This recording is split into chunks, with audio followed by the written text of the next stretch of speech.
cosmic soldier. Give me space and I'm in a good place. Very serious, mysterious, mind makes right. In for the fight.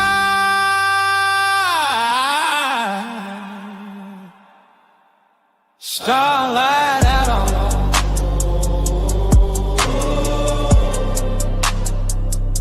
starlight out on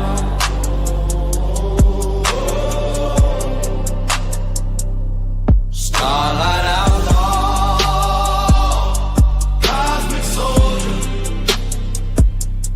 Give me space and I'm in a good place. Very serious, mysterious, mind makes right. In for the fight.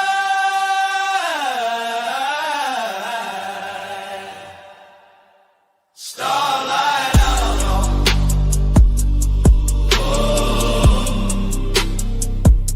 starlight out on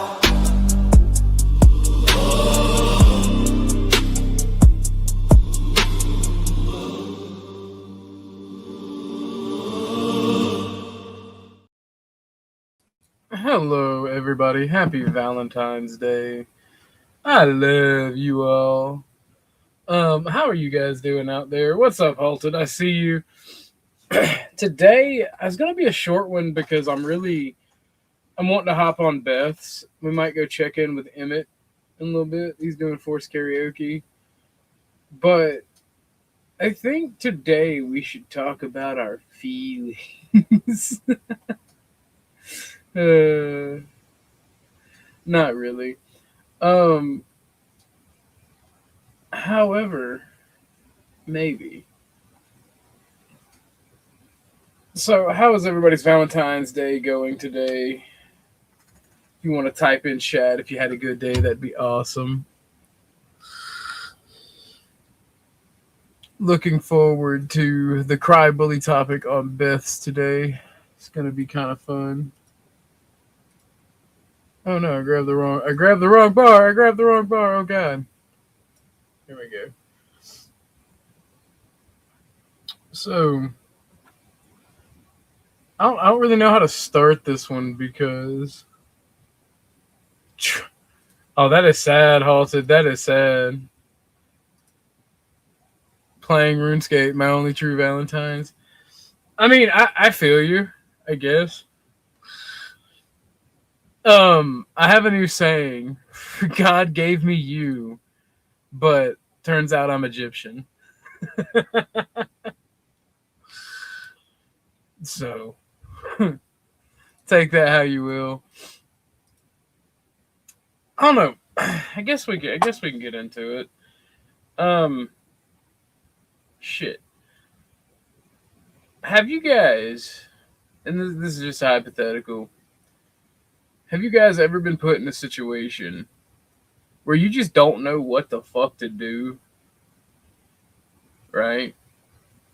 Like, it can be a life situation, it can be a relationship situation, it can be a career situation, and sometimes you go through many of them, right?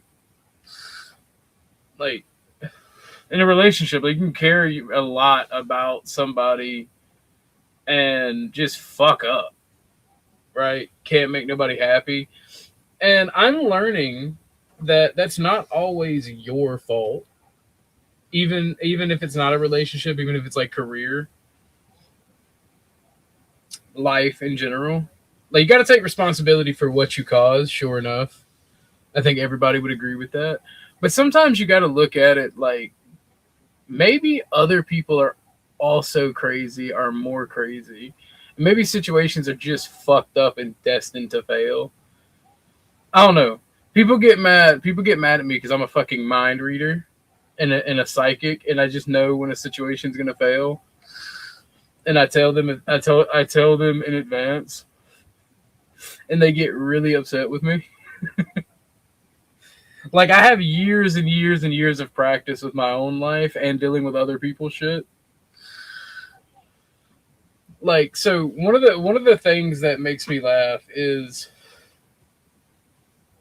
ever since I was like 15, I would find myself playing marriage counselor to adults. And then that just transpired to me doing it for my friends as we became adults. And like people have a selfish gene, it builds up and fucking shit and fuck shit happens. I don't know. I don't know if I believe that. I don't know if I believe that. Yeah, source. But like one of the most annoying relationships that I've ever had to counsel for was my best friend. And he was like dating my cousin, and they wound up having kids together. And like I told them that it's not going to work out. Homie, you're a piece of shit. You do women dirty. I told her, you're dumb and make bad decisions. And that upset them at first. But then, like, a year into the relationship, they started calling me for everything. Like, I had to manage and walk them through, like, both of them cheating on each other, manage her feelings and his lack of feelings and wanting to hit shit. Because I'm like, if you hit my cousin, I'm gonna take you to the pig pen and let you say hey to them. Like, so I had to manage a lot of fucking bullshit. Oh, hold on, there is a crosshair on my screen. Not beating the cheating allegations on video games. But it's funny. It's really funny when you're trying to manage people's feelings and you're just asking questions because the expectation is that you're going to fix them. And if you don't, sometimes they get mad at you. And it's really fucking weird when you're spending hours upon hours counseling with people, both as individuals and as like a couple, and you're trying to get to the root of the problem, and you see that they're both just crazy as fuck. I mean, and then like I bluntly tell people that, and that makes them really angry. So maybe I'm just bad at it, you know? But I've taken that philosophy and looking inward into myself a lot. And that's where I've come up with the whole take responsibility for everything you can and push aside everything you can't take responsibility for. Because you can only manage your emotions and how you react to what other people say and do. So like you can't control the decisions of say a boss, right? I had an incident where I worked at Walmart and there was this old black lady who, and this is before my politics and everything, like she threatened to hit me because I told her she wasn't my boss. And like I didn't take it as a threat, but then like she actively started trying to sabotage me working, and I'm like a teenager, and this is like a 70-year-old black chick, and I'm just sitting here like, what the fuck? And I do my best at a job. I do my best that I can do anywhere that I'm at. And I got fired because just the amount of complaints that this lady levied against me. Like I would be working and then my boss would come up and be like, your music's too loud on your headphones. And I'm like, okay, and I cut it down. And then like an hour later he'd come back like, your music's inappropriate for the workspace. So I'd stop playing I'd like put my headphones in my pocket. Like it was fucking wild. And like I eventually just got angry and told her to shut the fuck up. and get out of my face, you're not my boss. So, and you know, that's what did it right there. And for a while, like, that really hurt me, like, because I did everything I could do to, like, appease this lady. Like, I did most of her job while working there. Like, she'd be sitting in the back in the break room, and we'd be assigned to do something together, and like, I'd just be doing it. And that's where I realized that you have to take responsibility for everything you did wrong. But you can't control other people, and you can't control the situation in of itself, if that makes sense. Because people and outside forces are going to do what they do, and sometimes you just get fucked. It's a lot harder when you're dealing with people, like friendships and whatnot, because I think, I think that maybe I'm naive, but I think people are a lot nicer than they lead on. That that's the boss's fault for that situation. Well, I mean, I didn't have to tell her to shut the fuck up as a man. That's something I did wrong there, Mr. Bacon. But I think people are a lot more nicer and compassionate than they lead on. And I think that leads us to wanting to help people in fucked up situations until we absolutely hate them or they hate us. And that part sucks because that's when friendships end, that's when relationships end. And I noticed this when I was in my own life and when I was talking to other people, is sometimes you'll nitpick a situation, right? And you'll want the situation to be over and done with, but you'll nitpick it and pick at it and pick at it and pick at it, right? And then somebody, either a friend or somebody you're in a relationship with, or somebody you have an acquaintance with, will make a joke or they'll comment on it, and it won't be what you want to hear, and you'll take it as a personal attack. And I don't think that happens. And then when things like that happen, or these misunderstandings happen, they build up. And instead of talking about it, people just wind up exploding. One party's like, I don't want to be friends anymore. The other party's like, no, I didn't mean to be upset, or vice versa. And people trying to help one another, trying to have bonds with one another, wind up just getting in this cycle where they shit all over each other, and they want to be in control of their own emotions and control the situation. And we wind up hurting the people we care about, right? And you have two options, right? When you have run into a situation like that, you can either shut up, not make jokes, or you can bend over backwards to appease somebody, but that's going to build resentment on behalf of the party that's not going through crazy shit, right? That's going to build resentment. That's going to make you angry that you can't speak your mind. That's going to make you start to resent that person, right? And then as the person who gets upset or who is nitpicking the situation, like, you have two options: stop nitpicking and move on, or continue to nitpick and deal with the consequences, right?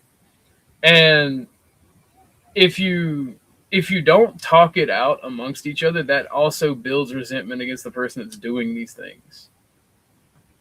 It's weird and crazy, but I think people start building up resentment towards one another instead of talking it out, because they're trying to just control the situation. They're trying to protect themselves, and it winds up hurting everybody involved. And those are the situations that I hate. Those are the situations that I find myself in personally, which sucks, because there are really good people out there that I care about that's fucking ruin friendships like that, ruin relationships like that, and it sucks. But at the end of the day, there does come a time where you just have to cut and run, because you're going to destroy your peace and happiness in general. And that's what sucks the most, because people get used to people. Like you get used to having a friend or someone that cares about you. And when they're no longer there, it sucks. It burns. Like, I don't think I've ever talked about it before, but when the love of my life passed, we were fighting really, really badly. Like, really bad.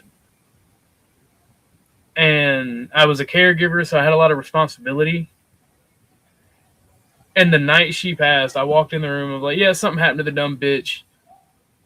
I'm sick of her. I'm tired of it. I don't care what it is. I just feel empty. And then I got the news that morning. So I don't know. I don't know what that means.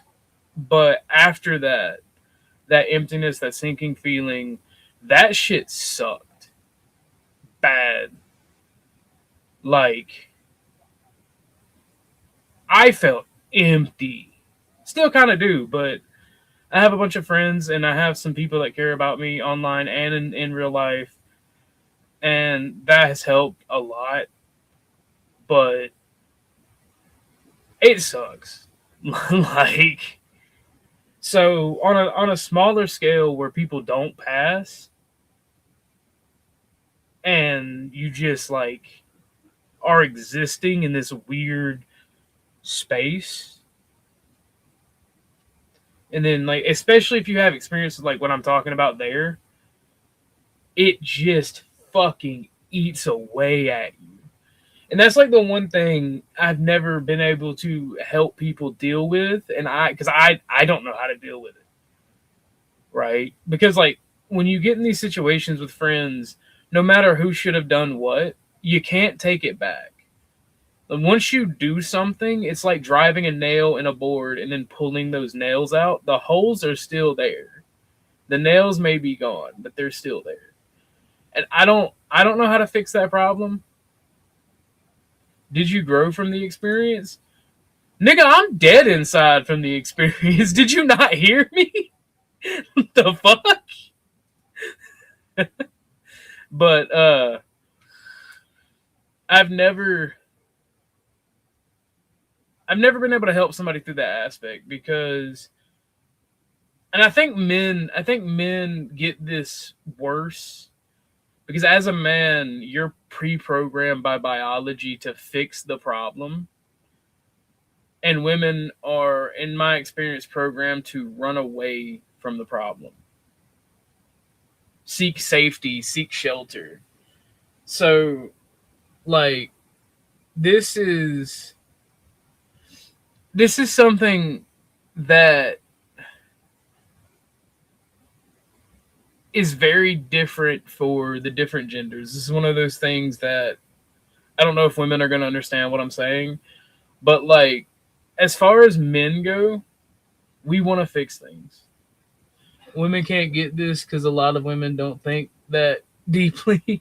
I don't think that, honestly, Gary, and if you want to hit the panel and discuss it, we can.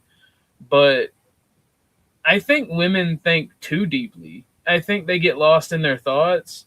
They get lost in survivalism. They get lost in worrying about the future. And I think that's why they're programmed to run away. Because they're not meant to handle these things. Men are. We're meant to build for the future. We're meant to protect them. We're meant to be their shield and their anchor. Right? And in the modern world where you tell everybody we're equal, everybody's equal, everything's equal, nothing's equal, nobody's equal. Right? That's not true. But then you have this individualism and this atomization that tells them, oh, well, you just have to fix your problem yourself. You have to work on yourself, sure enough. And you have to be as strong as you can be because the unit's only as weak as its weakest link. But let me go back a little bit. I think men are different because we're programmed to fix things. And when you see a problem as a man, and your desire to fix the issue is there. And then, so when you're dealing with a guy, when you're dealing with a male friend in this situation, two male friends are fighting, right? Whether it be over a girl, it be over money, it be over just one said something that pissed the other one off.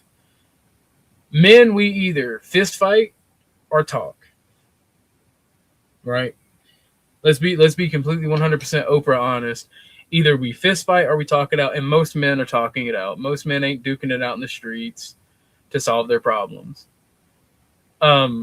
There are some things that can only be resolved with a fist fight, but those are exceedingly rare.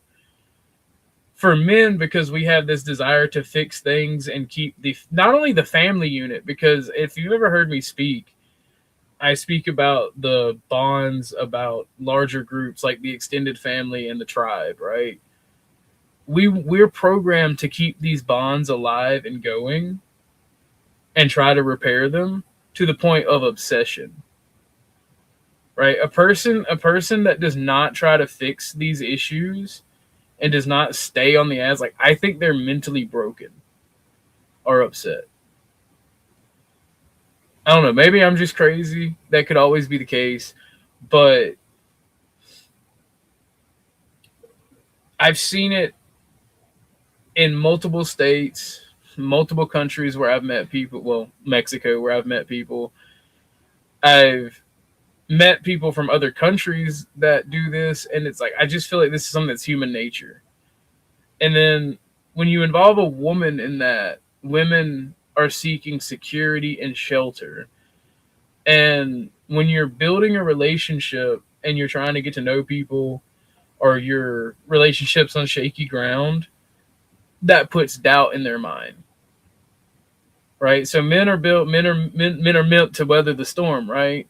Women are not. They're meant to be protected. They're meant to be caregivers and mothers. They're meant to have resources brought to them and be taken care of.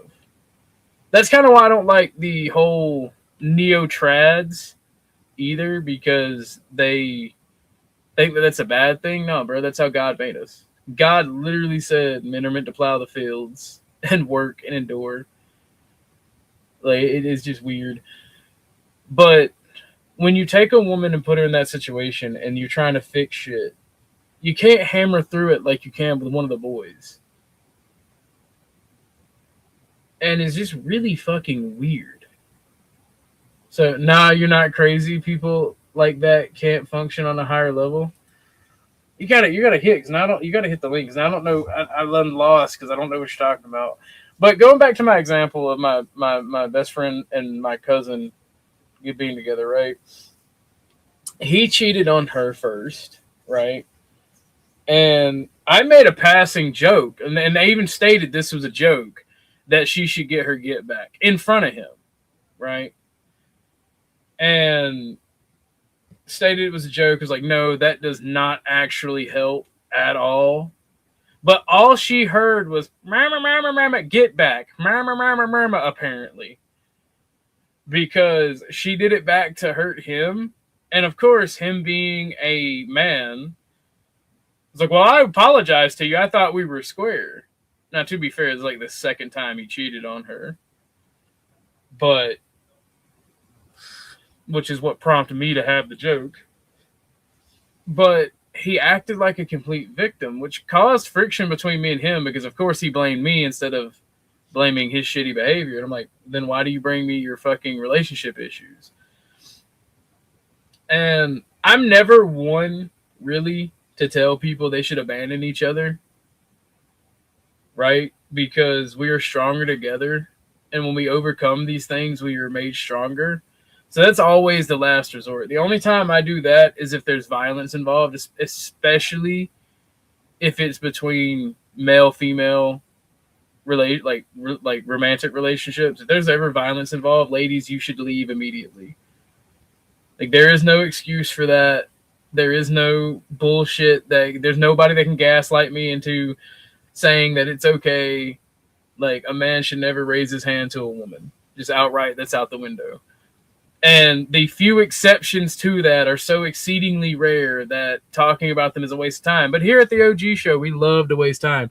So if bitch is coming at you with a knife or a gun, you smack the dog shit out of her, that's okay. right? She tries to abuse y'all's children, that's okay. But those cases are so fucking rare that they're not even worth bringing up. You know? So anyway, ladies, if your guy raises his hand or constantly threatens to do so, if he even threatens, you should leave. And men, this is the same for you. If your spouse, if your wife or girlfriend is constantly yelling at you and you can't do anything right and you feel like dog shit, you should leave. Men abuse physically, women abuse emotionally. And the few women that are crazy that do abuse physically, first off, I like that shit. Second off, you should also leave if it's done not in a kinky manner. I'm going to be real. But that's just my opinion on relationships for that part. There is no equality between men and women when it comes to violence. Absolutely not. There are some women that can beat the shit out of men, but those women aren't typically with men that they can beat unless they're paid. You know, so women abuse emotionally. They will neglect you emotionally. They will become distant. And when that happens, maybe it's better to cut your losses. You know, and this happens within friendships as well. Not to the extent, but if people the exceptions prove the rule. So true. I'm waiting on Chuck, by the way, because I want to get his opinion on some of this prattle. But I mean, at the end of the day, there's also another thing within that emotional abuse, because men can also abuse emotionally. Typically, it'll be women. And if you guys get in this cycle where you're competing with another and trying to drag it, speak of the devil and he shall appear. What's up, Chuck? Show me on the dial where she hurt you. On my wee wee, but I liked it. Oh. So. She grabbed my dick and twisted, Chuck. Oh no, not the old twister. That was great. No, but when you're in a relationship where you're competing against one another and it's like who can hurt who the most, or y'all are that's not a relationship. Well, I'm talking about friendship, anything, right? And you're right, it's not a relationship. It's gotten to the point where you're both just not wanting to pull the trigger to do damage to the other one, or maybe y'all secretly are into that shit and shit. Like I don't know, but the finger's on the trigger is what you're saying. Yeah. And somebody doesn't want to be the one to pull it. And I think that both parties would be better if they just went their own ways. You know? Oftentimes that is the case. It sucks. It sucks, but like if you truly don't want to hurt the person, whether they be a friend, they be a partner, it's better to just walk away. No matter how much they get upset, no matter what happens. And it's something that I'm realizing in my own life, because man, I had a homie crying because I had to put him out. He did some fuck shit and I had to put him out, right? Because I used to be the person who took care of everybody. It's like, man, I don't want to be homeless. I don't want to go. I'm like, well, you shouldn't have done the fuck shit that you did. Like, I thought we were just being bros and dancing the past few months. But she was taking that shit seriously the whole time. Because this happens with men, too. It's not just romantic relationships or friendships with women. It happens with men as well. Sometimes men take jokes fucked up and they harbor resentment. And I know I've done it. I know it's been done to me. I know that everybody does it. So I have no issue talking about it. But like, homie was like big crying, upset. I'm like, dog, like pull yourself together. You're a man. You made the decisions that got you here. It is what it is. And that's the thing. It's always easier to, in my experience, dealing with men because of that right there. You're a man. you're supposed to weather the storm no matter what. And it's just biologically ingrained in us. Have you heard of what I've been ranting about for 30 minutes? Yeah, I've been listening. Do you agree or disagree with any of that? Well, what you end up with is a lot of times we can have built-in self-sabotage on our own part, and that could be for either party. We don't want it to work out. You know, you got built-in toxicity at times, and it could be them, it could be you. And you go at it or keep at it just so you can go at it to keep the struggle fest going. I don't know if that made any sense or not. It makes perfect sense because I tend to self-sabotage when I get close with people. Yeah, right? A lot of people do that. Well, it's because I've been through it. I can see where it's going, but I have no problem admitting that I was wrong and am wrong to do that to people because each individual person is unique in the way they handle things. You may be right about it not working out as friends or lovers, but at the end of the day, why should you put somebody through the trauma and bullshit that you've been put through? You know? Well, I got the old adage, it takes two to tango, or it takes two to argue. It takes two to fight. And that's always been the case. And well, that's absolutely fundamentally true. But let me let you finish. I'm sorry, I didn't mean to interrupt. Go ahead. Go ahead. Well, the thing is, like, that's fundamentally true, and I agree. But sometimes people are in the wrong headspace, and when you walk away, and I've been there. I will admit, I'll put my heart on the line. I've been there. When you walk away from an argument, sometimes it feels like it's over. Sometimes it feels like that person hates you, and sometimes it hurts and it sucks, and it makes you upset. I've been there. Yeah. I've also had people react that way to me, and that's one of the reasons. And that's one of the reasons it sucks because I never want to tell people to not be friends, not be lovers, not care for one another, right? Because when you leave, that goes away. The caring, the love, all of it. People can say it doesn't, but it does. And what hurts more is having to go through this constant self-sabotage with each other, constant argument, constant struggle, and then it finally happens, and you completely hate one another. That's the most. Thank you, Namaste.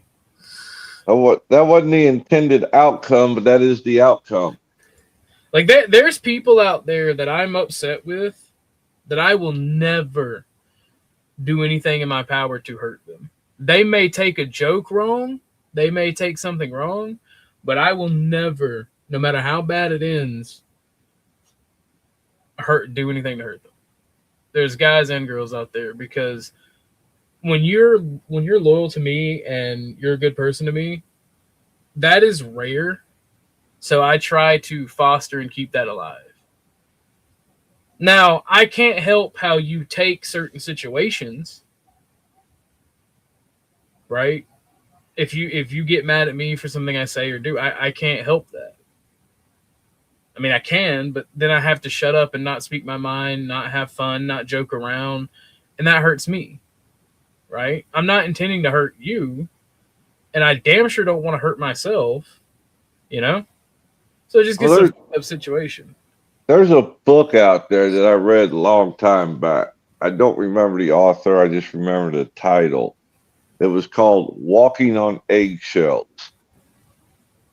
And it talks about this dance we go through where we don't want to hurt somebody, but we do hurt somebody because, and then we get to the point where we're afraid to take a step for breaking another eggshell.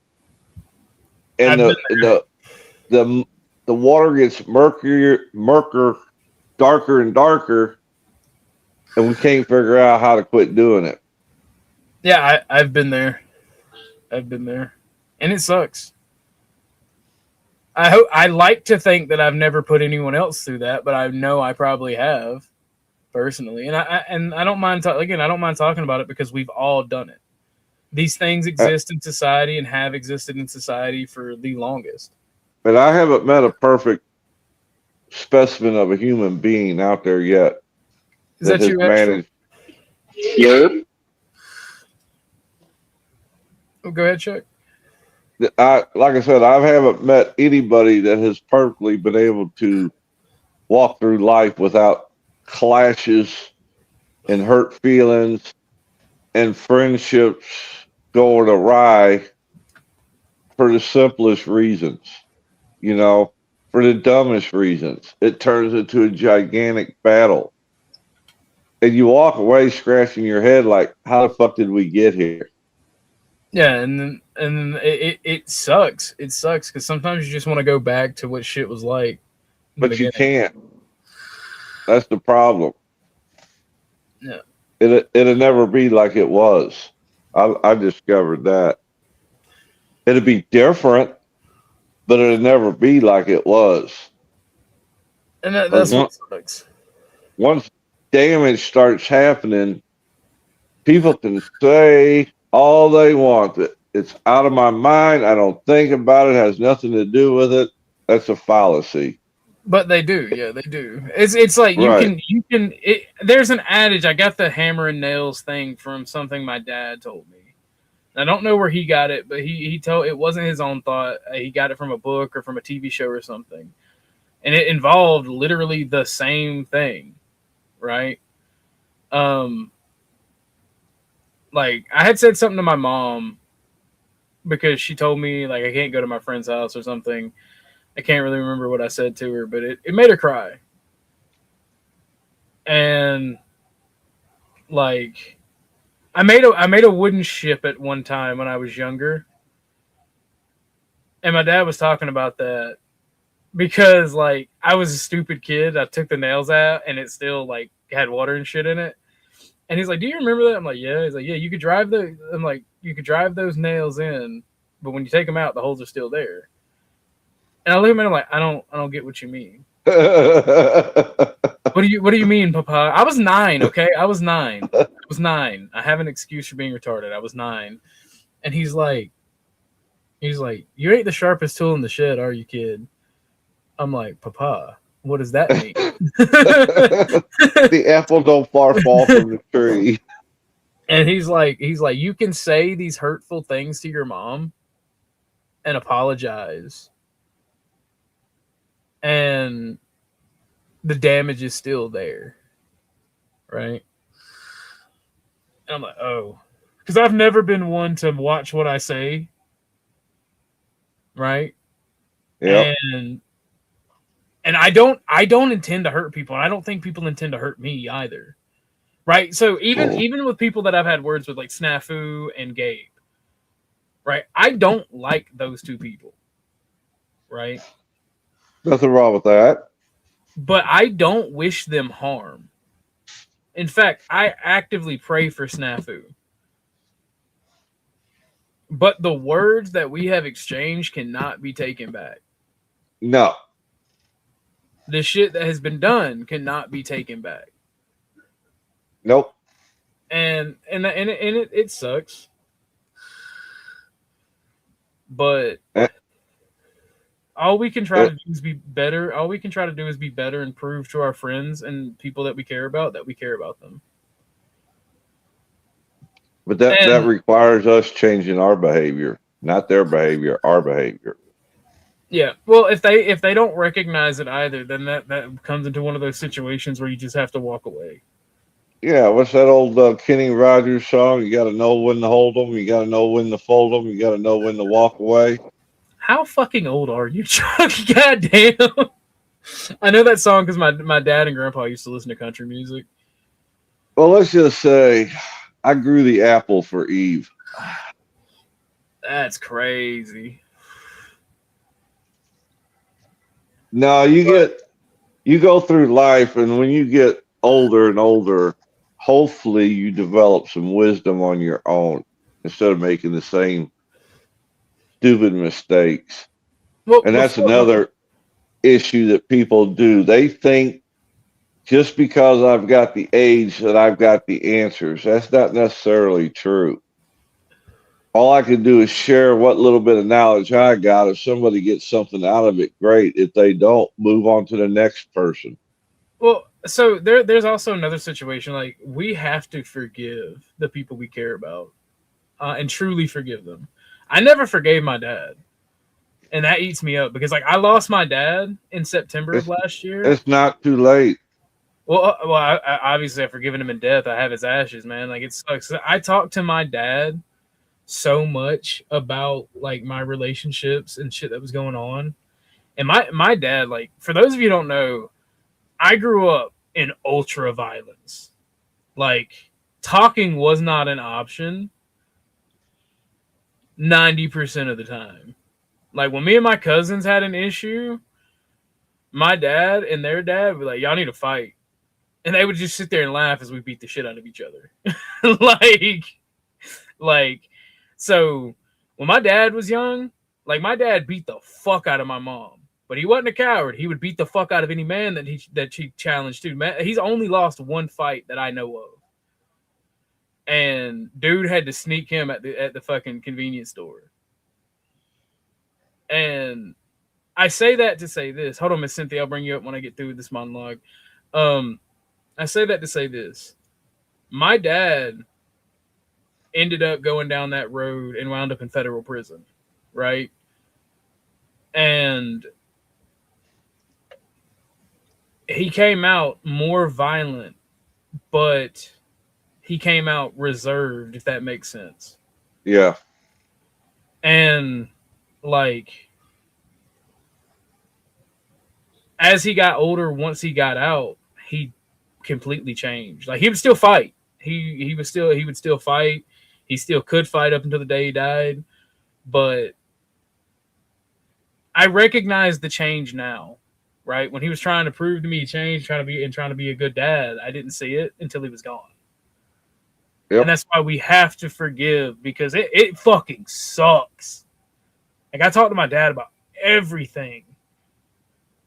And, like, we were talking about the relationship. I say all that to say this. I was talking about the relationship with my significant other who passed. Because I lost my dad in September, not last year, but year before last. And then last year in January is when she died. So it was like a double fucking whammy. And I remember about a week before he died, we were talking about that relationship. And that's where the thing with the nails came up again for the third time. And, like, his actual final thought, his final word to me was, "Do you get it now?" And I'm like, "Yeah, but I hate you for it." You know? All right, 1 second. Miss Cynthia, is that you, darling? Yes, sir. How are you doing today? Fine. Happy Love Day to all. Hope you guys get that shit out of here. Get that shit out of here. What? You have Tucker. Tucker loves you. Stop it. Tucker doesn't love me. He loves the tennis balls I buy him. Nice. But he loves the person that buys them.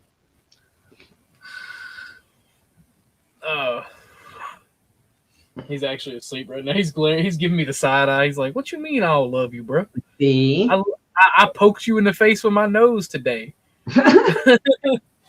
I don't. I crawl up into bed with you when you're trying to sleep, and make you and lay down on your legs, make you have a panic attack, wake you up. Like, calm down.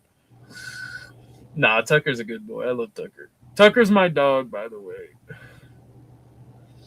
Code word for lover. Whoa. Damn. I'm not gay. Yeah.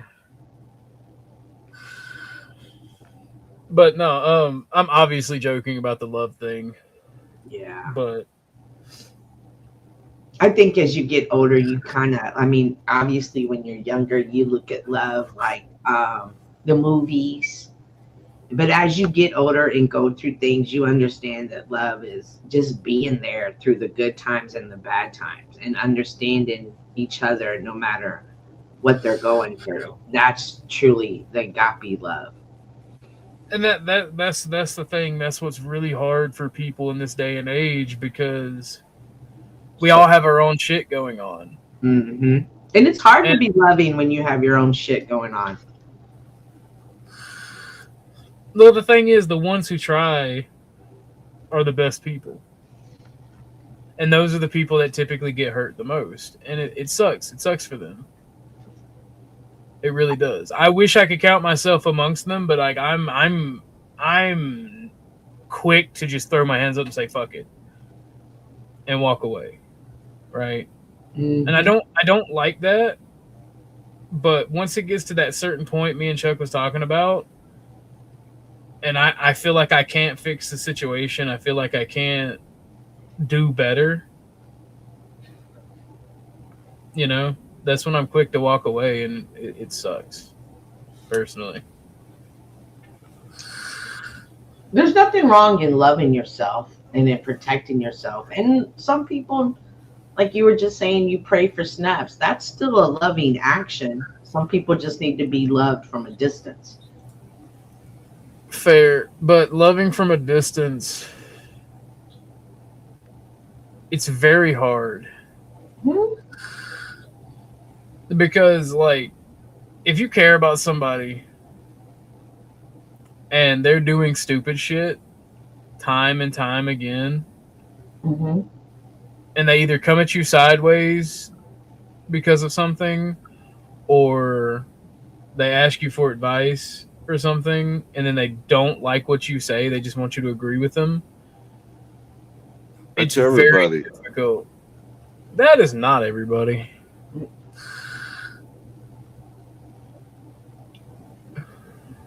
Well, maybe it is. Maybe Chuck's right. Mm-mm. Think about it. When you take your problem to somebody else, are you actually looking for a solution? Or are No. you wanting that person to agree with your solution? They're traumatized. So Chuck and I have talked a lot, right?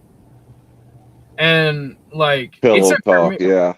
for me it's 50. I am not gay, stop it. Like for me it's 50-50. Like I go, when I ask for advice or I talk to somebody, like I'm hoping that I'm in the right, but I fully expect that there's a chance that I'm in the wrong, right? And if I have to admit that I'm in the wrong to fix the situation, I have no issue doing so. Like I would like to always be right, but I just know that's not the case. Sometimes you can't fix shit. And as a man, that's the hardest pill to fucking swallow. What? Amen, brother. Really? Yes, no, Cynthia, you're Hispanic. You should understand this more than anything. Y'all's men love fixing everything. Yeah, but I didn't realize it was a problem when you realized you couldn't fix it. Yeah, no. When a man gets emotional and men cry and they feel defeated, and then like the actual shit that you see that you don't expect to see from men, Mm-hmm. that's when that happens. Because we do care when men care and men love you and they care about you, whether it's a male friend or a female friend or a female lover, hell, even a gay lover, right? I've known like I have a friend that is gay and his boyfriend left. Is his name Chuck? Yes. Imagine that. His boyfriend left, and he put him out, but he's still like distraught because he couldn't fix it. Right? When I've broken down, that's why I couldn't fix situations. Like I think a lot of male self-deletion happens because some of these guys want to fix situations and they don't know how. Like when a man, that's what we're here to do, Cynthia. We're here to protect on a biological level. We're here to protect and provide, and when we can't meet that basic function, it destroys us. Interesting. Like, and the reason I even bring up the gay stuff, like I've seen it in gay people I know's relationships. So this is a fundamental thing for men. You know where I haven't seen it? Lesbian relationships. They just beat the shit out of each other and then go their separate ways when it gets bad enough. Right? Um, I don't know. I don't think I've ever known a lesbian. I mean, I've known lesbians, but I don't think I've ever been like close friends with a lesbian or a gay couple, honestly. Lesbians aren't real. They all secretly like men. They're just scared of men. Something happened. That's my honest to God take from the lesbians I've known. Are you sure? And I have heard testimonies of women that went through traumatic experiences young in their life with men, you know, in the essay department, that they scare them from men. And they obviously, the human nature, they still want affection and touch and love. And that they went to women. And I've heard it vice versa from men as well. Like traumatic things happened to them with women, and then they went to men. Yep. That's gay. That's retarded. Or traumatic things happen with other men, and I don't know. But it's interesting. But when I think of love, I think of like agape love, not romantic love. Because that romantic love, that shit fades, and then it's time to really put in the hard work. Well, that's the thing. Like, so those of you who don't know, I have two sets of parents, not because of my parents splitting up and getting married, but I was adopted by a black family. What? A really conservative black family. Like the father was a Marine, right? So he's hella conservative, but he's it's weird. He's hella conservative, but he's a Democrat, right? It's very weird. Well, how did you get adopted? Like from young age or teenage? So like I said, I come from a broken home. I've mentioned it several times. And my best friend throughout the years was a black guy. Oh, okay. And his family pretty much took me in when I was 13. And like we still talk, even with my political beliefs. Like I love those people. Like I don't care. Like I love those people are my family no matter what. And he always told his sons, me included, that there come a time, it's usually around the second or third relationship, where he sat us down and he would talk about actual love, and he would sit us all down so there was like a group environment, which is really good. And he told us all, love is not real the way it's in the movies and the way people even describe it. Right. Love is work. If you love somebody, you have to work at it. It is an occupation, and it's ever changing. Yes. Like he's like, you can put your dick in anything you want, but that doesn't make it love. And just because somebody is nice to you doesn't make it love. And like he was basically a father to the community, because he had the same talk for his nieces, because he had all sons, both adopted and biological, right? And like my black mom had 3 other kids from another person, and he took them on as well as his own kids. So I wasn't the only adopted one there, and he told us all the same thing. And like the reason that I'm so adamant that if you are to get with a woman that has kids, you have to love the children just like you love her, is because of him. Like it's a package deal. And he's even told us, like, the single mother jokes and stuff, they're funny, but you make them around a serious, like, conservative man, they're gonna sit you down, like my grandfather did when I was talking about it, and like my adopted father did. And they're going to talk to you about actual love and relationships and how much work that actually goes into them. And I don't think most people are prepared for the advanced relationships of like coupling together, or even working together as business partners, like going into doing something, because look how many businesses fail because of partnerships. People in the business just starting to dislike each other. Oh yeah. Right? Yep.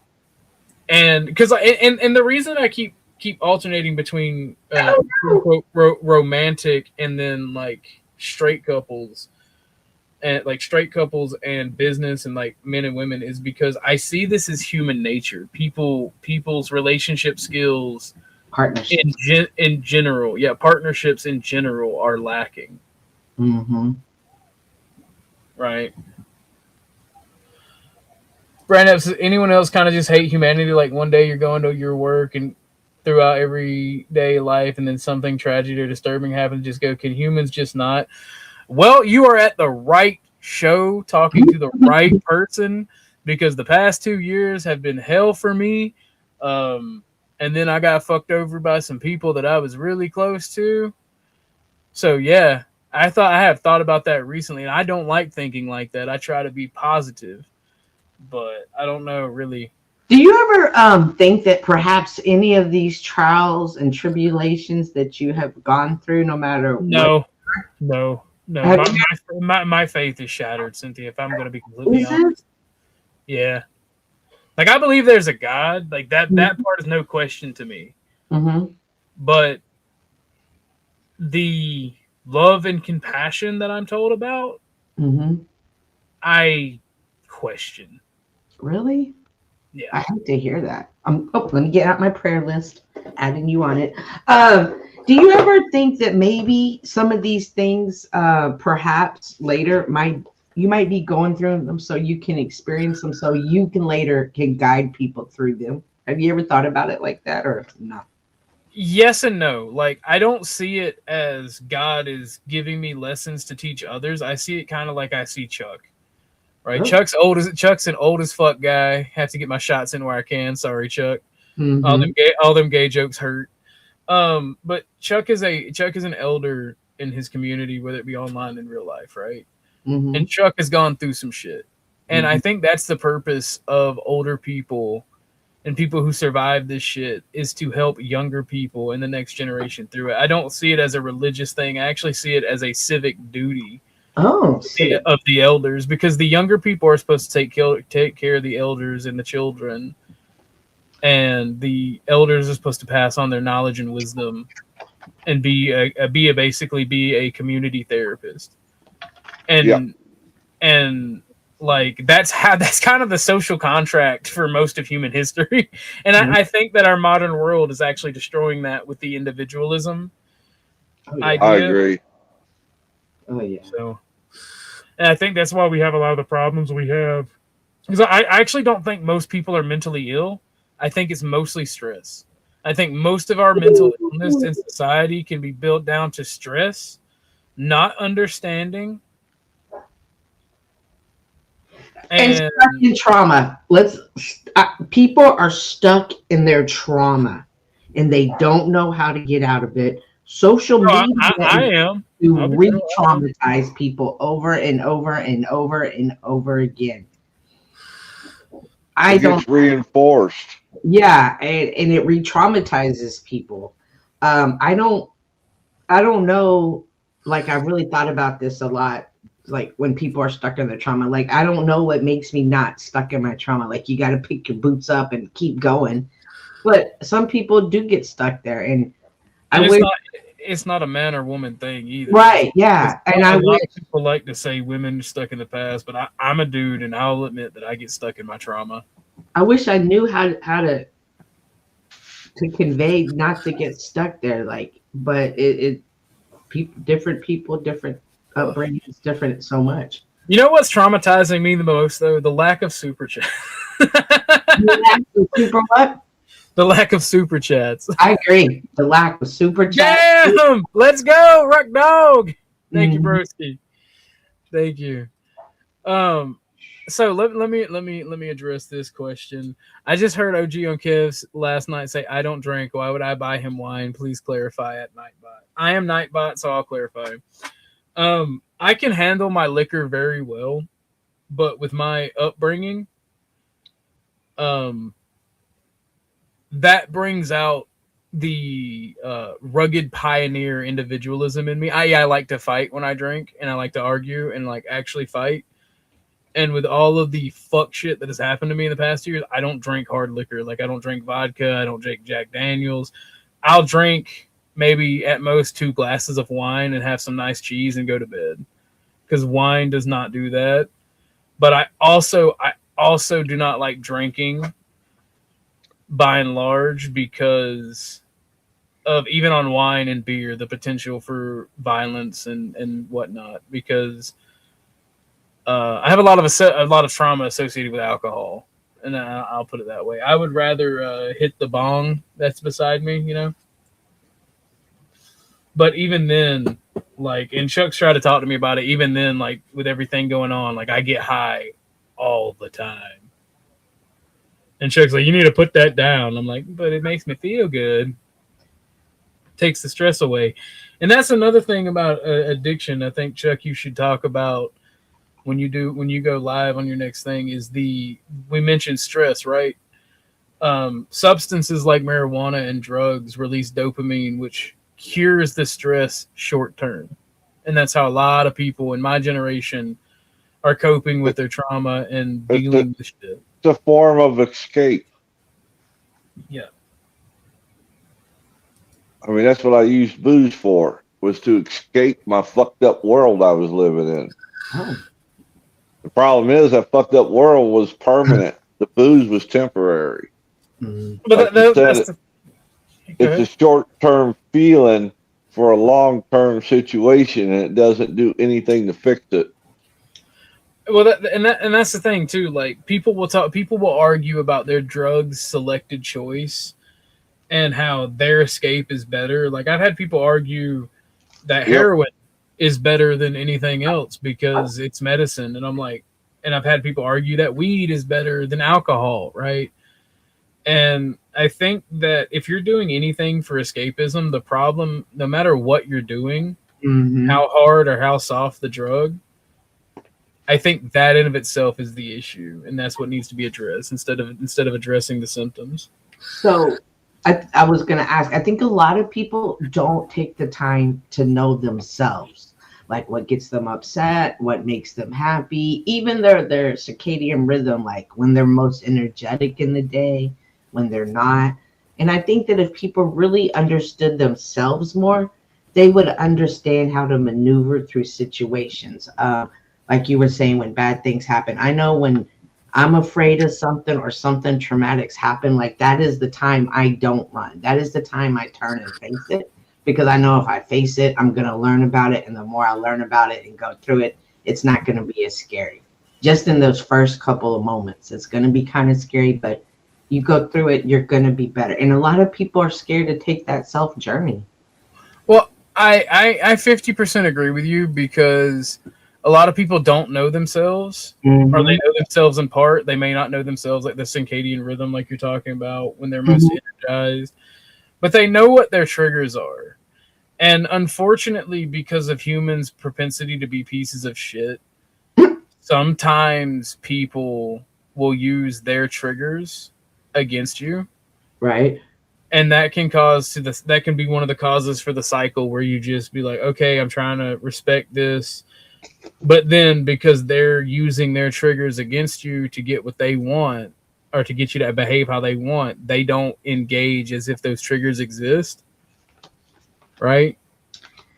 If you get what I'm saying, and that they do things counterproductive to those triggers' existence.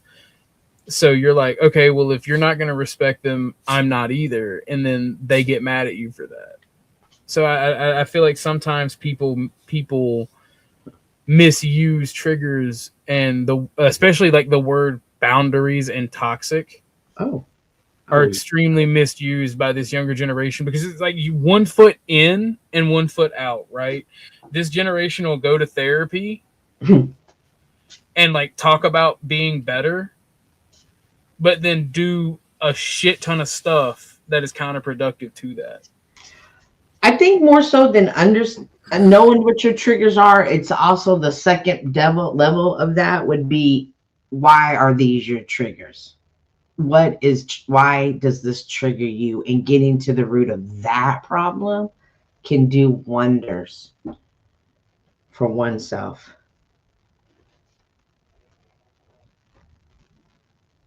Yeah, fair enough.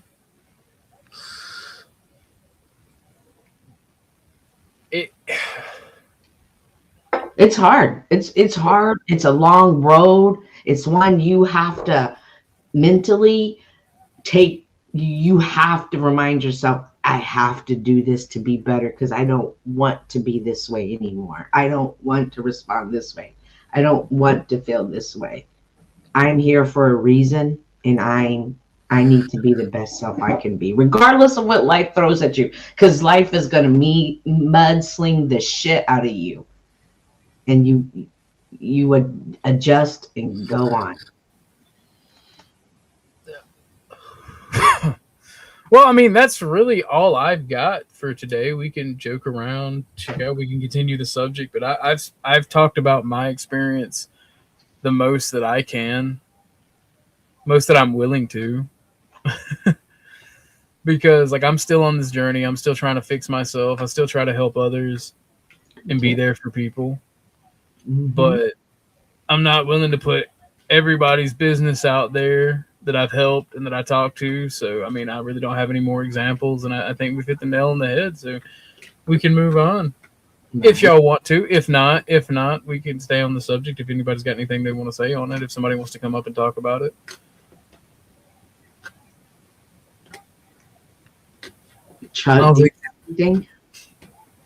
I'm pondering. I'm smashing stuff around in my brain of what was said here, as opposed to being the automatic jump out there and give my advice. Take my advice. I'm not using it. There's a lot of that. There's a lot of that out here.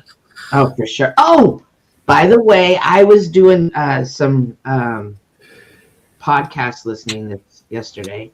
Reconnaissance work.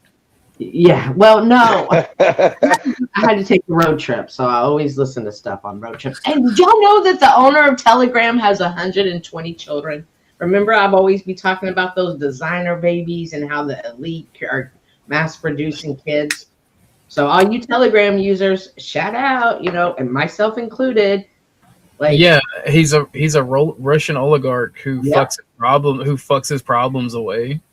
Well, no. Only 12 of them were made naturally by 3 different women. The other 100 plus have been designer. Okay. I don't know if I buy that, but No. You can Google. I heard it, and then I went and researched it. And his goal is to leave his fortune to his kids. Yeah, he's like a billionaire. He's like one of the few Russian billionaires. Mm-hmm. Which is like, that kind of takes like, that concerns me, because like regular naturally oopsies children, like, are they going to be able to understand the difference between designer kids and normal kids, because they all look alike? More so than ever, it's important we teach our youth confidence. I agree with that. I think that on this subject in particular, right, with designer babies, I think people misconstrue what a designer baby is. Yeah, that's awful vague. Yeah, a designer baby is a baby that, well, in the womb or conception, or even before conception, is you're practicing scientific eugenics, right? You're actually messing with the genes within that child for specific traits. Yes. And I don't see anything wrong with that. Ooh, you're not creating super soldiers, but you're creating children with genes that can adapt to the world around them, right? Because micro evolution is a thing, right? So all the stress that we're talking about that causes, or is perceived as mental illness, you can pass that stress on to your children. Oh yeah. And through conception, through like birth, you can pass that on to your children. Like if you're depressed, if your mother or father is depressed, and then you are conceived, you then have a random gene that can activate at any time, that you can then also further pass on to your children, that it makes you more susceptible to being depressed. But I also think, like, if you can incorporate those genes, the gene of dancing, the gene of being tall, the genetics of body looks. I don't know, measurements. I don't know how to say that correctly, but the way they look. Are they going to be tall? Are they going to be short? Well, Those I mean, height, the height. awareness. Well, that's why I say you're not creating super soldiers, right? Because, But you like, are okay, giving them an up. let me explain it in the way the guys in the chat can understand, right? Dick size is typically proportional to your body, right? But you can have a gene to have a schlong or have a micro penis, right? If you were a designer baby, which one would you prefer your parents give you? You know? Okay. But the reason I use that as an example, because even women with their breast size, right? Their bust size, that's not all genetic. It's your athletic level, like for men in particular, with example, it's your athletic level, your ability to pump blood, your nutrition in the case of women, because women can get larger breasts from eating chicken with growth hormone in them. Like GMO, there are extenuating circumstances that the genes don't necessarily like I said, you're not creating superhumans or super people. You're giving them an up, and you should want to give your children an up. Like I don't think there's anything wrong with designer babies or gene modification. What? Yes. Oh my God, I had to catch my pearls there. Yes, when you have billionaires doing 100, like it's definitely separating the designers from the non-designer children who, whether through love or through whatever, do get those certain genes, but it's going to be, just think of it from a social media level in our age. Now picture younger kids. Man, she's such a good cheerleader. She can run fast. How come I can't do that? They're not going to be like, well, they're genetically modified. That's how come. Oh, I get it now. They're just going to look at it like, damn, they can really run. And I want to be taught like that, and for whatever reason, they may never achieve that, but the other kids had an unfair advantage or fair advantage. Cynthia, one thing that is topical to the whole conversation, both of them, is life isn't fair. Like, fair is what you give the bus driver. But that is the rich. We didn't the non-rich out. Well, I mean, there's a way to, comrade Cynthia, there is a way to deal with the wealthy. The bourgeoisie must be crushed. And unless you're willing to take up the arms of a revolution, maybe, just maybe, we shouldn't talk about this subject. Why do we hate the rich? No, we should. Hey, if we can't beat them, and we don't want to join them, the least thing we can do is tell people about them. Hey, don't believe everything you see. Hey, it's I don't see an issue with it, right? Because you have the same access they do. You may not just be able to pay for it. Oh my God. You know how everybody thinks we're the flow state crew, right?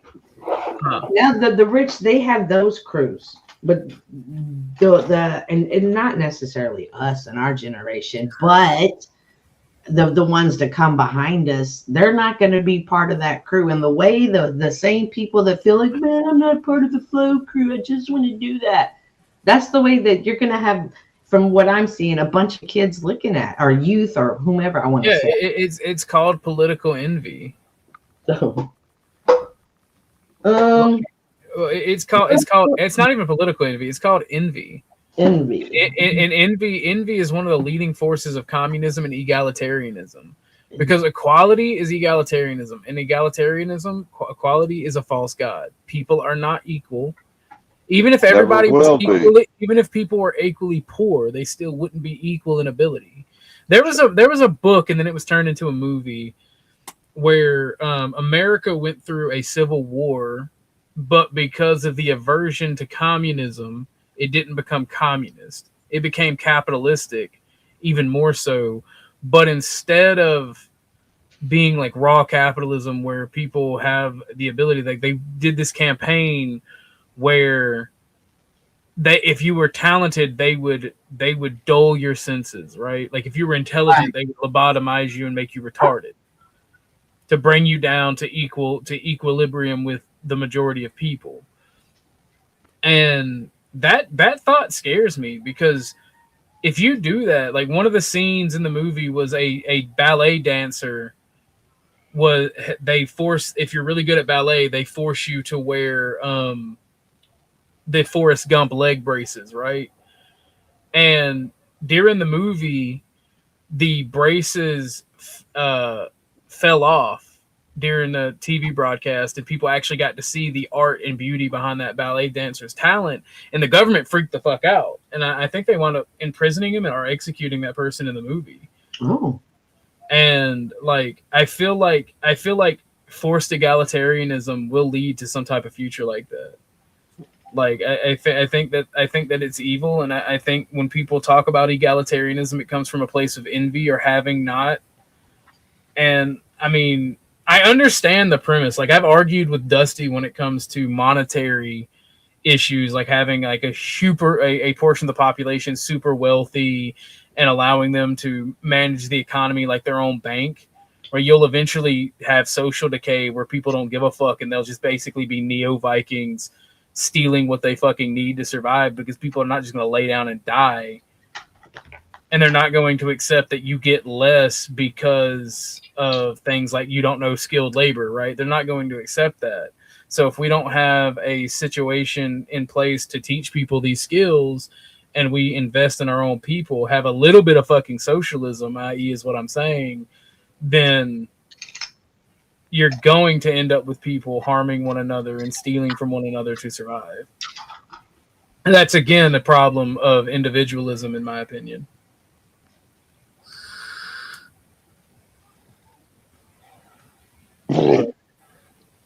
Pardon me.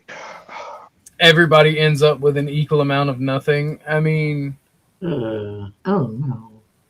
I don't think it is nothing. I definitely have a lot. I have an abundance, in my opinion, and I'm not wealthy.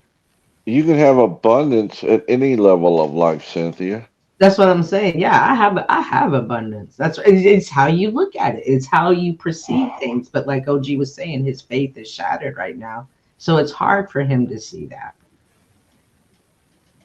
Not that he doesn't have it, but it's hard for him to see it that way. I can understand that. And even that's especially in the midst of the storm, that's when you have to be like, I have a, you have to refocus yourself. It's hard. Necessary though. I always thought lack of money was my dilemma. And the more money I made, the worse it got. Right, more money, more problems. I know. Because I wasn't true to myself. And it wasn't until I became true to myself did I realize I had it ass backwards. Indeed. If that makes any sense. It does. This is kind of like what I wish would have happened last night. Oh, in communism. He's talking about in communism. Yeah, that's why you never go full commie, all right? Never go full retarded.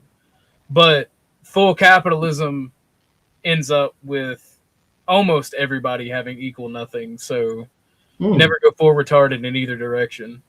It takes a Bible balance. What's up, and I will take exception to something that was said earlier, and I've heard it said many a times on Talcott show, that everything that happens in life is a test from God. It's not. I'm sorry, it's not. Yeah, sometimes shit just happens. Exactly. I think that was the lesson in Job when we were reading it. The one thing I've learned, like especially when I was younger and I was always going through crazy shit, I'm like, why me, God? You hate me? You don't love me? What the fuck you put me here for? Right? So many things. And then as I got a little bit older and I started meeting other people kind of going through things similar, I was like, oh my God, I've been here. I know exactly how you feel. I realized that all of those things previous were preparing me for mission work later. Yeah, Cynthia, but were there people there to help you? Hell no. Okay. Okay. So that's the fundamental flaw in your logic here, because if everything that you go through was to prepare you to help somebody else, why was there nobody there for you? Because obviously when their mission came up, they folded. I have no clue. I'm not sure if people would have been there to help me, would I have learned the lessons I needed to learn. Now, that's not to say people haven't ever helped me, whether it be financial, personal, with my health issues, whatever. But it seems like the darkest times that I felt the most alone, I was always by myself. Yeah.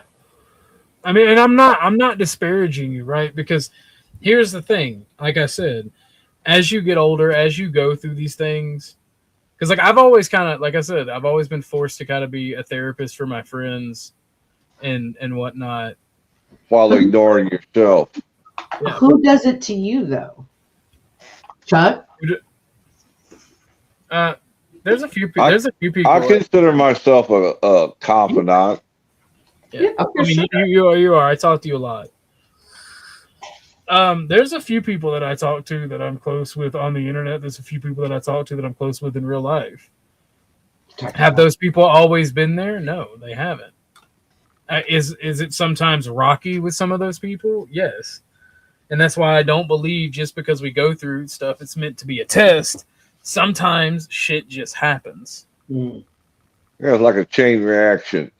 Yeah. Once the ball gets rolling down the snowball gets rolling down the hill, it starts picking up momentum and starts picking up more crap. And it's just a force of nature. It's not God doing to us. It's just what happens if we don't try to stop that snowball. Namaste says, absolutely, Cynthia. I spent years in addiction asking myself, why me? Now I run groups and teach classes in women's rehab and absolutely know why me, and every bit of it was worth it. And I'm not trying to naysay you ladies. Yeah. I'm playing. But the thing is too, though, how much of that did we do to ourselves? Oh my gosh, me. Right. So much of it. If I didn't love boys as much as I did when I was young, I come in like a wrecking ball. Dude, me and my homies, when I had my 1994 Dodge Ram pickup truck, single, I think it was a 94, could have been a 99, but it was a black Dodge short bed single cab pickup. I had an aftermarket Bluetooth speaker in it. We used to sing Miley Cyrus at the top of our wrecking ball, our voice, while drifting around dirt roads. And that shit was like some of the funnest time of my life.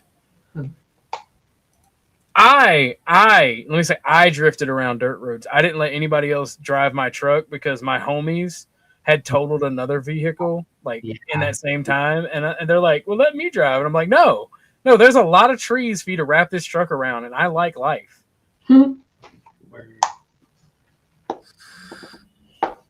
But no, if you've never been going down a dirt road 80 miles per hour and take a turn and do a good proper drift while singing Miley Cyrus very badly with your homies, you've never lived life. Oh, well, I have not lived life. You should try that, Cynthia. I'm scared. Don't live without fear. I'm the one in the car going, are you without fear? Are you going over the speed limit? Oh my God, why are you? No. My cousin and I learned how to drive from old moonshiners. Like, my homie was talking shit one day. He's like, you can't drive. I stopped my car, we're on a dirt road, and I'm like, I can't drive, huh? And I'm like, how much do you want to bet? Let me show you what I can do. And I put that shit in reverse and gunned it and did a fucking 180 and went into the fucking curve and then dove off. And he's like, you're a criminal. I'm like, yes. It comes with experience in the territory. Well, when I had but not anymore. Well, when I had my Nissan, right, Nissan Altima, the criminal car, it could go 120, and then you put it in sport mode, and it can hit 160. Yeah, I got that. And whenever I would see blue lights and I was by myself, I would just hit sport mode and hit a dirt road. I fucked up because it has a plastic cover. It doesn't have metal to cover it keep you from the scrub plate on it is what I'm talking about. It's metal. They're usually metal in older cars, but on Nissans, they're plastic. I jumped the curb going to a dirt road and like ripped out like a portion, like half of it was hanging because I just jumped the ditch to get into the dirt road when I saw blue lights down the road. And like I couldn't figure out for the longest what was scrubbing when I was driving until I got down there and looked. I'm like, oh no, this is a bad thing. I just took a Sawzall and cut it the rest of the way off. It was not a problem. Do you see that there's that video of 2 German Shepherds ripping a car apart in the parking lot? That is horrifying. Those are designer German Shepherds. Yes, I've seen that. That was wild. I did not even know that. Why? I think something must have been in that car they were trying to get to, like an animal, like like my sisters had snakes up in that part of the car, so maybe.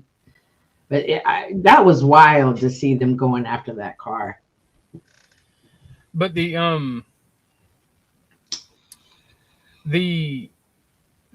reason I don't drive like that anymore is actually I mentioned my adopted family. Like my best friend, right, was not my best brother. My best brother was the actual biological son of my adopted father, and we did a lot together. And he may be the closest person I've ever been around with.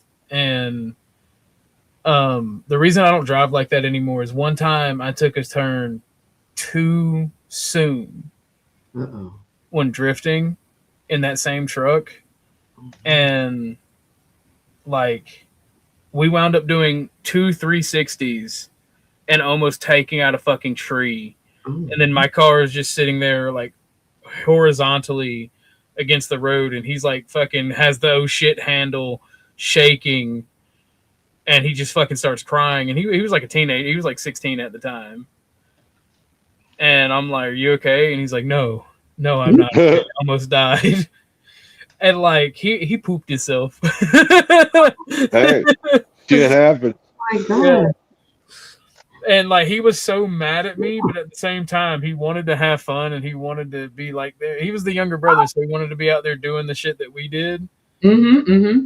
And I apologized profusely, and like we're still close, but it really upset him and it scared him. And as he got to driving, he realized that I was a great driver. And he's like, all I could see was those fucking trees getting closer and closer and closer, and like on a merry-go-round. And like he's never been in an accident, never had a ticket. He don't even hit dirt roads if he ain't got to. Hey, I just came across this article, 23 things you probably didn't know about your testicles. Y'all sound interested? Does this sound interesting? Oh, gee. I mean, you can tell me about my testicles, maybe. Let's hear about them. Okay, up close and personal. Okay, whoa, Chuck, calm down. This is not that type of show. Here's a number. I mean, it can be, though. Number deep dive into 23 things you probably didn't know about your testicles. They are small but mighty powerhouse. You definitely want to know them. First off, I don't know who the hell wrote that, because I ain't got no I got big balls. Okay, testicles are outside of your body for a reason, because they need to be a few degrees cooler than the core body temperature to produce healthy sperm. Did y'all know that? Yes. Yes. Each testicle is packed with 100 feet of tubing. Did you know that? Yes. No. Inside each testicle, there are approximately 600 feet of tiny, coiled, semi-fertilous tubules where sperm are made. Wow. Testicles produce 2 essential things. Sperm is their headline act. They also the primary source of testosterone. I'm sure we all knew that, right? Yeah, we knew that. Testosterone. Yep. Sperm production is a marathon, not a sprint. Did y'all know that? Yes. You do. Well, you have less sperm in your body after using it. It doesn't stay the same. All right, number 5. Period. Y'all know number 5. Testicles are sensitive. I mean, who doesn't know that? Brother, my sister in Christ. You know how many men act like their testicles aren't sensitive? What? And you'll play the nut check. Yeah, like the nut check game in my generation, and then the next generation is fucking The crazy. fuck is that? Yeah. It's where your homie is all vulnerable and just standing there and shit. You just walk up and slap him in the nuts with the tip of your fingers. That's gay. That is not gay. It's hilarious. That's gay. I'm sorry. That's gay. You touch another man's testicle, you gay. I'm causing clipping that pain. right there, clipping that. All right. It's normal to be lopsided. Have you noticed if one testicle hangs lower or slightly bigger than the other? That's due for temperature regulation. Yeah, old lefty's usually the problem child there. He's also the one that got hit the most. Oh. Testicles can actually shiver? What? Yes. Whenever you get cold as a dude and your balls jump up and down. Oh shit. It's them What? shivering. Yeah. Yeah. Wow. Yeah. Or if somebody swipes at your balls and your balls reflex, that's them shivering in pain and fear. They Okay. will retreat immediately. Oh yeah. You know, someone I know, one of his, I guess he was playing football and it got twisted backwards and it had to be amputated. That's called testicular torsion. If you don't get to the hospital soon enough, you will lose one of your boys. Yes, sir. Testicular sizes varies and it doesn't predict fertility. You know, like earlier y'all were saying y'all have big. So Yeah, size doesn't matter. yeah. The small testicles produce. It does when you do funny things in the bedroom. You can't put them on. You can't put them on her. You can't just flop them on her forehead. Oh my god! I just throw them over my shoulder, get them out the way. Oh my No. god. If she's laying on the bed, and I wake up and she's like just laying there watching TV or being funny, I'll just like walk up, turn around, like bam, slip on the head. It's fucking hilarious. All right, number 9. They have a rich blood and lymphatic supply, making Yeah, knew that. Kevin Bacon said they retreat. Yeah, bro, in the nut check battle, there is no cowardice in retreating. So y'all okay, number 10, they are varicose veins of your testicles. Y'all have varicose veins? Yes, ma'am. Really? Yeah, there's plenty of veins down there. Well, I didn't know they were like the varicose veins. I don't know what a varicose vein is, but yeah, it's like big. It hurts. It hurts sometimes. All right. Oh yeah. No, that's like the whole main vein in the urethra and everything, bro. That bitch is big as fuck. You'd be like, hey. Oh yeah. Okay. Testicular cancer. Gotta live to fight another day. He gets it. Kevin Bacon gets it. Mm-hmm.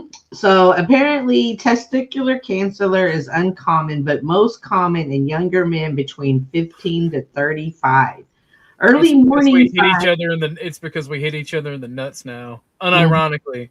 Ever since Jackass, the TV show, came out and teenagers started hitting each other in the nuts back in the 90s, testicular cancer has significantly increased.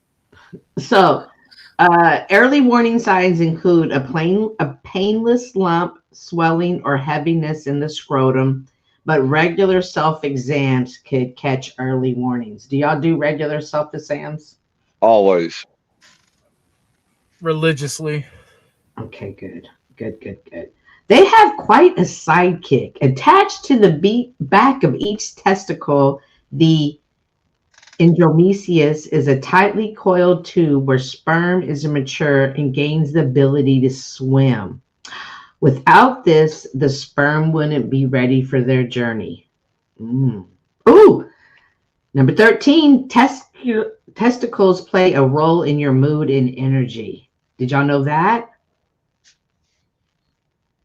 Oh, it says produced by the testicles influence more than just physical traits. It also affects mood, energy levels, cognitive function, and even risk-taking behaviors. Changes in testosterone can impact mental health. Yeah, I can see that. Sperm That's are also one of the issues with like chronic masturbators. They're typically very schizoid. Uh-oh. because of that. Sperm are created continuously, not in cycles. Did y'all know that? Yes, knew that. Okay. Yeah. Well, look at you. Y'all are just knowledgeable of y'all's balls. I love my balls. Like they're the second most important thing to me down there. Good deal. Tight clothing and heat make a difference. Yes, Yes, it does. it'll lower sperm count and can lower testosterone. That's why you got to fan your boys out. That's why I typically only wear shorts. What? Zoomer's like, I do be gooning. They stop your body from wanting to attack your sperm. The testicles have a special barrier formed that protects developing sperms from the immune system. Oh, I guess that makes sense.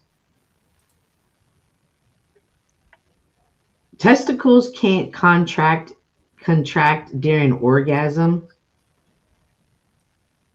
Well, they don't sign a written contract. No, Wait, they just free flow. During orgasms, the cremaster muscle contracts rhythmically, helping propel sperm through the reproductive trait. This reflex also protects the testicles from being during physical activity. Oh. yeah, the more if you ever do squats or you're ever exercising and you're wearing like loose clothes, if you notice your balls are like retracting, they're trying to protect themselves. They feel immediate danger. Typically, especially if you're part of the younger generations, like the last three, like if you're in the weightlifting class, like one thing you got to work out is like constantly hearing the Jaws music, dun dun dun dun, and then like your homie, like you'll be in mid squat and your homie will be just standing there, look at you, like, you remember in Miss Johnson's class in front of everybody where you smacked me in the nuts, and you're like, please don't, like I've got 250 pounds on my back, don't do it, don't do it. Yeah, Huh. no. I don't remember that. Yeah, I never saw that. It must have been a personal experience. I think so. Get back is a bitch. Karma is a bitch. Sometimes they don't descend in the scrotum before birth, which is a condition called cytocodomism. I said that so wrong. This can affect fertility and increase cancer, but can be treated. So make sure if you have That's what they talk about. Your balls dropping. Yeah. Even if one testicle is lost or damaged, the other can usually maintain production and fertility. So Yep. Well, see that's why I protect old Lefty with my life, because the left side produces boys and the right side produces. Testicular grow during puberty and reach their largest size by the early 20s. Did y'all know that? Unless there's something wrong. I hit puberty at like 9, so like your brain talks to your testicles. Did you know that? Sends signals. I talk to my testicles. What are you talking about? The brain sends signals to the testicles to produce testosterone, creating a feedback loop that keeps hormone levels balanced. Testicular test. Okay. Regular self-checks are a smart habit. Checking your skin for moles, regularly feeling for lumps and changes helps catch problems early. It only takes a few minutes and can be done during the shower. And it's quite pleasurable. Then they have the guidelines on how to do a check. I don't. The Bex factor says, Chuck, touching yourself doesn't count as self-examination. So, for those of you who don't know, you choose the right time, and the best time is usually after a bath or a shower when the scrotum is relaxed. Examine each testicle separately. Hold your main character out of the way and gently lift the scrotum to inspect each testicle. Place your index and middle fingers under the testicle of your thumbs and top. Roll the testicle gently in between your fingers and thumb. Get a little excited there, OG. That's just joking, brother. It says to know what's normal. Are they usually oval shaped and smooth? It's normal for one to be slightly larger or hanging, and to feel and the tube-like structure at the back of each. That's the one we were talking about. Look for hard lumps or nodes, changes in size or shape, or swellingness or heaviness and pain and discomfort that doesn't go away. But don't panic. If you notice any of that, go see your doctor.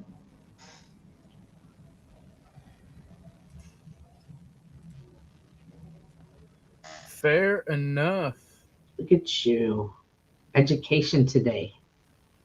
Learning a lot.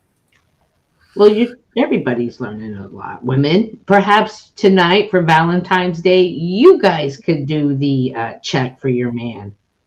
Yes. Let's do that. Go take a shower, baby. It's time for us to get this check on. Cynthia, that has never been a more boner killer that I've ever heard in my life. It is? I am now sterile and incontinent after hearing that. Wait a minute. No, it's not. Stop it. No. Let's get this check Y'all on. do a vagina check. Y'all do vagina checks. All the time. Exactly. Well, sometimes it's just fun shaving that thing. You know what I'm saying? Yeah. Today shall be anal day. Oh, no. Yes, let's go, Zoomer.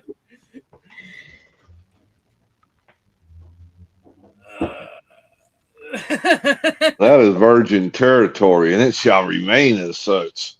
Word. No, a lot of people. If she loves you, she'll let you have the butt. I just want you to know that.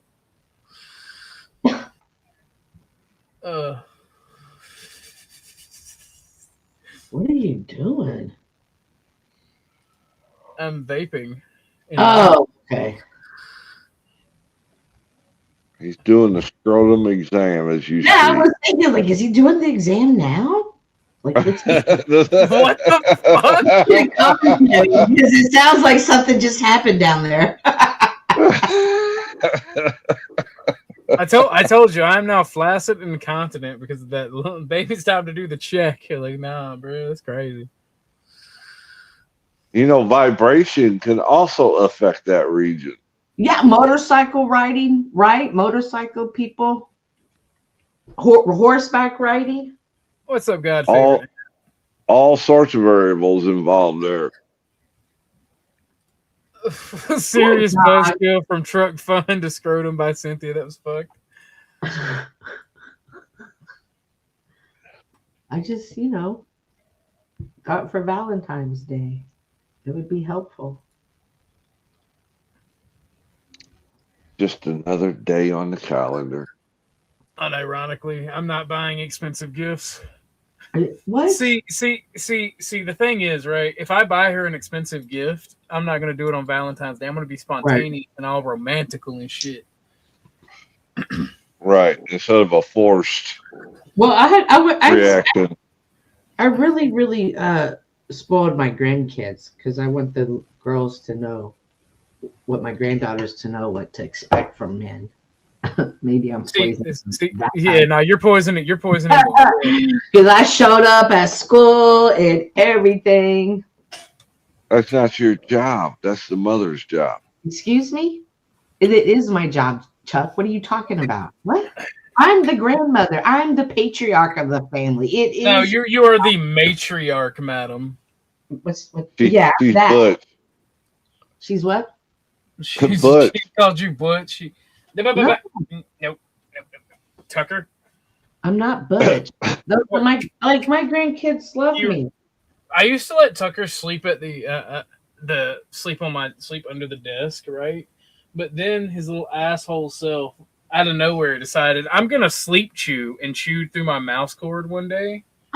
Like, and now he's like, I want to sleep at your feet, Papa, like I used to. I'm like, no, there's cords down there. And No, now he's I'm like not, bro. actively fighting me. Cats are really bad about that.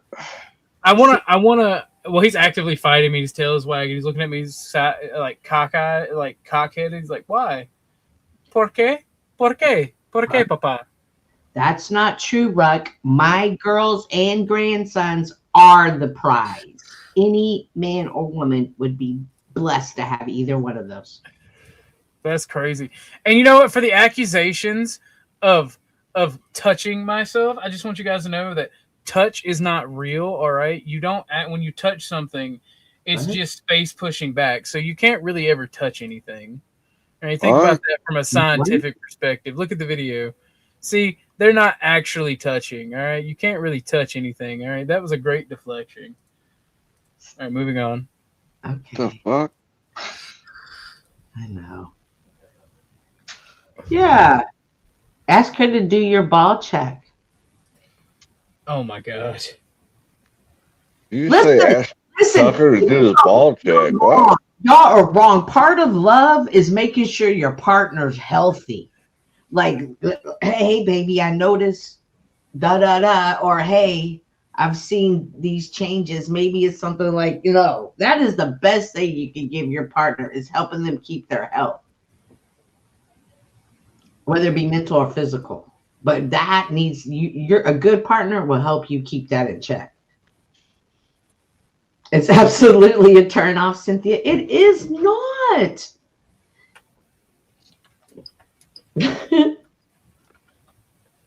I think it's important. It's important. I mean, if you do it, I'm not saying do it all doctor-like. Jeez.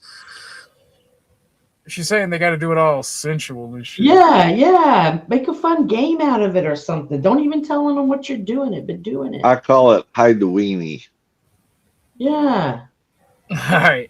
Well, ladies and gentlemen, I started this show to talk a little bit about feelings and interpersonal relationships.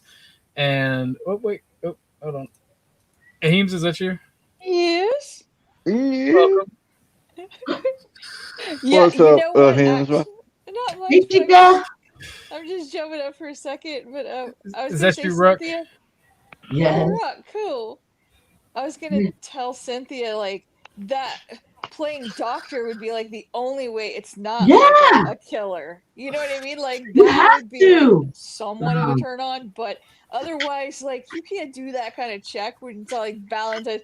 Oh yeah, let's get it on, and then all of a sudden, oh wait, let me feel you for prostate cancer first. Oh, Hey, whoa. hey. Don't knock it till you try it, all right? That's all I'm saying on that one. I'm just saying. It just seems like it's not like you just wasted all that wine. I mean, Why do I feel a need for a sudden shower? all right, Ruck Dog, is that you in the back?